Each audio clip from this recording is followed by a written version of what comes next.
সিন্ধু আপু আমাকে কমেন্ট করছে যে আপু আমার জামাই আমার একটা কথাও শুনে না, আর ওর টাকা পয়সার ব্যাপারে কিছু বলেও না, কি করব আপু বলো প্লিজ প্লিজ প্লিজ। আচ্ছা ঠিক আছে আপু, আমি আপনাকে শুরুতেই বলবো যে হচ্ছে পৃথিবীতে যত না সমস্যা আছে তার থেকে বেশি সমাধান আছে। আর হচ্ছে মাথাটা ঠান্ডা রাখবেন সবসময়। আমি বুঝতে পারতেছি যে কতটা হাইপার হইলে বা কতটা টেনশন থাকলে মানুষ এসে টিকটকে এই ধরনের কথা শেয়ার করতে পারে। তো যাই হোক, আমি আপনাকে একটা কথাই বলবো যে হচ্ছে আগে আপনি মাথা ঠান্ডা রেখে এটা হিসাবটা আগে বের করেন যে হচ্ছে আপনার হাজব্যান্ডের মান্থলি ইনকাম কীরকম, তারপরে তার খরচটা কীরকম। আগে তো এটা জানার চেষ্টা করেন যে অ্যাকচুয়ালি তার কাছে টাকা পয়সা জমে কি না জমে, তারপরে না হয় এটা চিন্তা করা যাবে যে তার টাকা পয়সা আছে কি নাই, সে আপনাকে সেটা বলতেছে কি না বলতেছে। আগে আপনার ফ্যামিলি বিষয়ে আপনার বুঝতে হবে, আপনার সংসারটাকে বুঝতে হবে যে তার ইনকাম কীরকম প্লাস তার খরচটা কীরকম, বা তার যদি মানে ফ্যামিলি কীরকম চালাইতে হয় না, মানে সব কিছু চিন্তা করে আপনি একটা হিসাব বের করেন যে আসলে মাসের শেষে তার কাছে কত টাকা থাকতে পারে বা কীরকম টাকা পয়সা থাকতে পারে। দেন তারপরে চিন্তা করা যাবে। যদি দেখেন যে তার কাছে ভালো একটা অ্যামাউন্ট থাকে, সেটা কোথায় যায় সেই হিসাবটা আপনি খুঁজে পাচ্ছেন না, বা সে আপনাকে কিছু বলতেছে না, এমন অনেক হাজব্যান্ডই আছে যে হচ্ছে নিজের টাকা পয়সার বিষয় বা সয় সম্পত্তির বিষয়ে বউকে কিচ্ছু জানায় না। পরবর্তীতে কি হয় জানেন, হায়াত মুহূর্ত আল্লাহর হাতে, কিন্তু এই স্বামীর যদি কিছু হয়ে যায় তখন তার বউ কিছু থাকলেও পায় না, না থাকলে তো কোনো কথাই নেই। সো আমি মনে করি যে দেখা যায় যেহেতু আপনার হাজব্যান্ড একটা কথা শুনতে না চাইলে কী হবে, আপনি তার সঙ্গে এমন করে মিশার চেষ্টা করেন যেন সে আপনার কথা শুনতে চায় বা যেন আপনার কথা শুনে বা আপনিও তার কথা শুনেন।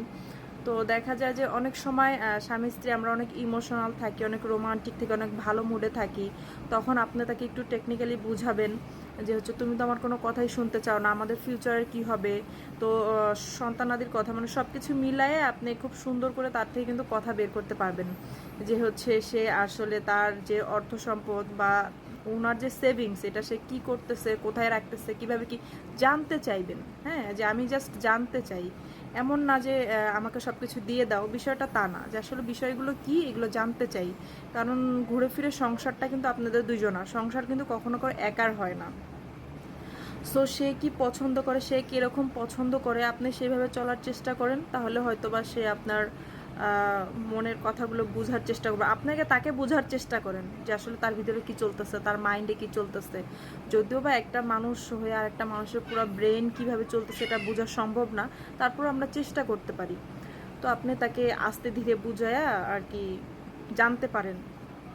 তো এরকম অনেকেই আছে আমার ফ্যামিলির ভিতরে, এরকম দু একজন আছে, যেমন আমার দুলাভাই এরকম। আমার বোনের মনে করেন বিয়ের প্রায় 10-11 বছর হয়ে যাচ্ছে, কিন্তু আমার বোন জানেই না যে আমার দুলাভাইয়ের কোথায় কয় টাকা আছে বা কোন মানে কোন ব্যাংকে অ্যাকাউন্ট আছে। তো এগুলো কিছুই জানে না, এরকম অনেকে আছে। তার মানে এই না যে সম্পর্ক খারাপ, সবই ঠিক আছে, সবই ভালো, কিন্তু হাজব্যান্ড বলতে চায় না। তো এগুলো কিন্তু জানতে হবে। আপনার যদি কোনো সেভিংস থাকে, কোনো সয় সম্পদ থাকে, পুরাটা না জানলেও কিছু একটু আইডিয়া দিয়ে থাকবেন। কারণ দেখা যায় আপনার কিছু হয়ে গেল, আপনার সন্তান থাকবে, স্বামী থাকবে, ওরা কিন্তু আপনি যেটা রেখে যাবেন সেটা কিন্তু ভোগ করতে পারবে না। আবার আপনার হাজব্যান্ড যদি কোনো কিছু রেখে চলে যায়, যেটা হাজব্যান্ড না থাকলে হাজব্যান্ডের সম্পদটা কিন্তু খুব বেশি প্রয়োজনীয়। কারণ সে যদি আপনার খাবার এবং থাকার বা সন্তানাদি মানুষ করার জন্য মানে যথেষ্ট কিছু রেখে না যায়, তখনই কিন্তু আপনি সমস্যায় পড়বেন, অনেক কষ্ট হবে। এগুলো দিয়ে বুঝাবেন যে তোমার যদি কিছু একটা হয়ে যায় তখন আমার কি হবে, আমাদের সংসারটার কি হবে, আমার সন্তানের কি হবে। এইভাবে তাকে বুঝাই মূলত তার থেকে শুনবেন। তো আমি আর কি বলবো আপু, যদিও বা আমিও খুব কমই বুঝি, তারপরেও বললাম। তো আপনার ভাইয়া তো আমাকে সব কিছু বলে দেয়, আমি সব কিছু মোটামুটি জানি।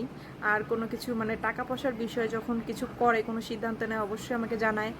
আর আমিও কিন্তু আমার কাছে 1-2 টাকা যাই জমুক, যতটুকুই জমুক আপনার ভাইয়া অনেকটা বুঝতে পারে, অনেকটা বলে দেই।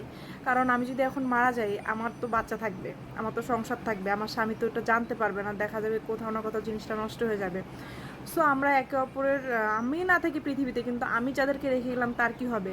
সো আমরা এই ধরনের চিন্তাভাবনা করেই আসলে একে অপরের সঙ্গে চলি।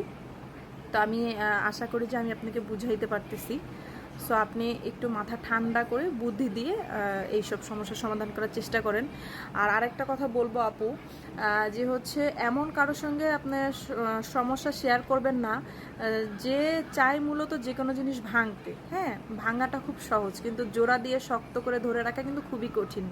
আপনি একটা জিনিস দেখবেন যে আপনি যখন ভালো থাকবেন, সুখে থাকবেন, মানুষ কিন্তু এটাতে নজর দিবে। হ্যাঁ, মানুষ কিন্তু জ্বলবে, হিংসা হবে।